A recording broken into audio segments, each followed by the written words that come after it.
Let me read to you a passage from the 13th chapter of St. Matthew's Gospel, verses 24 to 30. It's the Gospel for Saturday of the 17th week in Ordinary Time, Year 2. St. Matthew writes, Jesus told them another parable.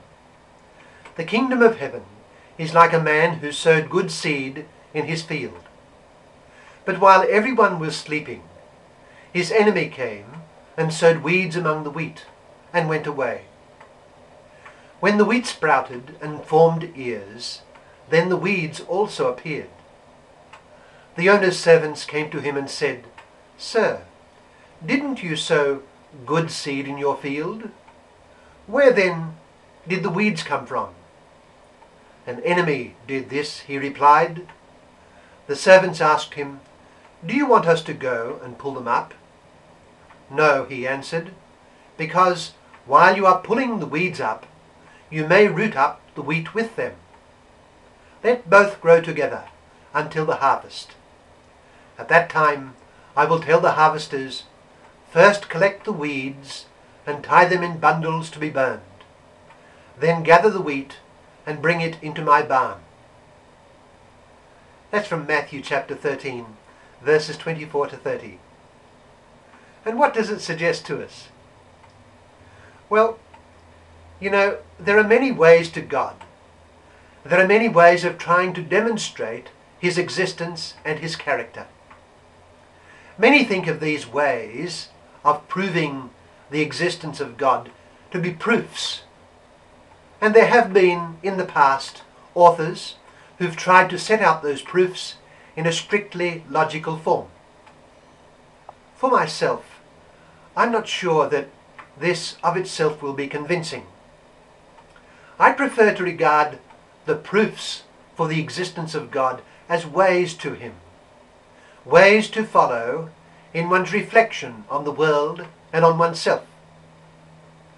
But as with any way that one is following, one has to be eager to follow the way, looking out for whatever indications there are of the goal that's being sought. Take the way to God by reflection on the order that is to be observed in objective reality. Reality is not chaotic, it's not random and radically the fruit of chance. There is permanence, predictability, and there are settled patterns that are constantly being discovered. And for this reason, the world is a livable place, and the human race is able to flourish as can the rest of life. How came this order? It bespeaks a creative mind. But we must not be simplistic about this, because a person who is reluctant to see the imprint of mind on all reality may point to the disorder in things. There are tidal waves that destroy thousands of people, together with earthquakes, plagues, and various other catastrophes. Evil men are able to flourish and get away with terrible injustices. How is it possible that there can be a holy and all-powerful mind ordering things when this happens? In other words, a person who stresses this sees not order but disorder, and a disorder that flies in the face of morality. Now, this is not the place to answer that very important question. It is usually called by the theist as the problem of evil, because it is indeed a problem. We just do not fully understand why God allows such evils in the world, when he is a God who is all-holy and the creator of all.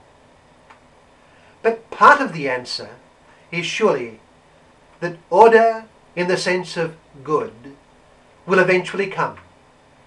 We know this because God has revealed it.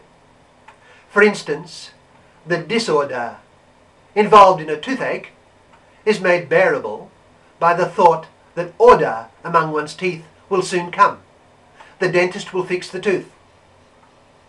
So too with God. Yes, order will ultimately prevail, and that order will come with the judgment of God on all. And our Lord speaks of this in very simple terms in the gospel passage I read earlier. He draws from everyday life to show the reasonableness of what God is doing in the world. He points to a farmer who sows good seed in his field, and then his enemy comes and sows weeds among the good seed. God is the farmer, Satan the enemy. Evil comes not from God, of course, but from the evil choice of created free will. In the first instance, the evil choice of Satan among the angelic world, and secondly, the evil choice of man.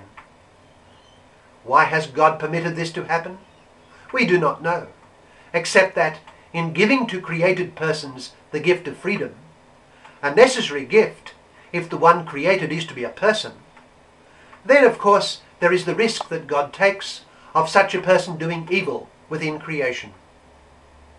And so it has happened.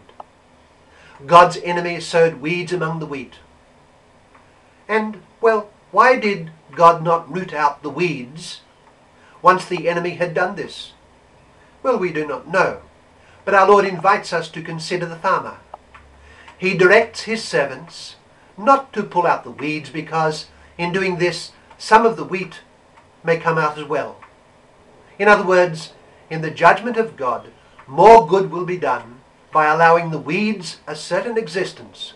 But the time will come when those weeds will certainly be uprooted and thrown out to be burned. That will be the time of harvest, when the wheat is separated from the weeds. So it will be at the end.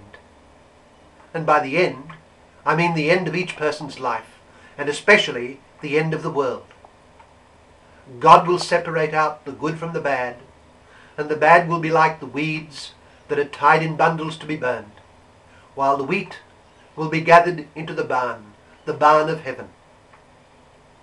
It is then that a full order will be restored. The judgment of God will set all things right forever, and the so-called problem of evil will be resolved.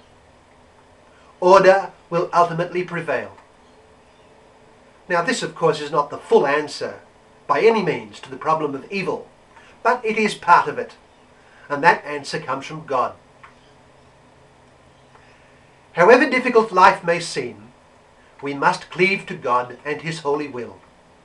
Whatever reversals come our way, the one constant that we must hang on to is the person of Jesus Christ, who endured what we might call the greatest reversals of all.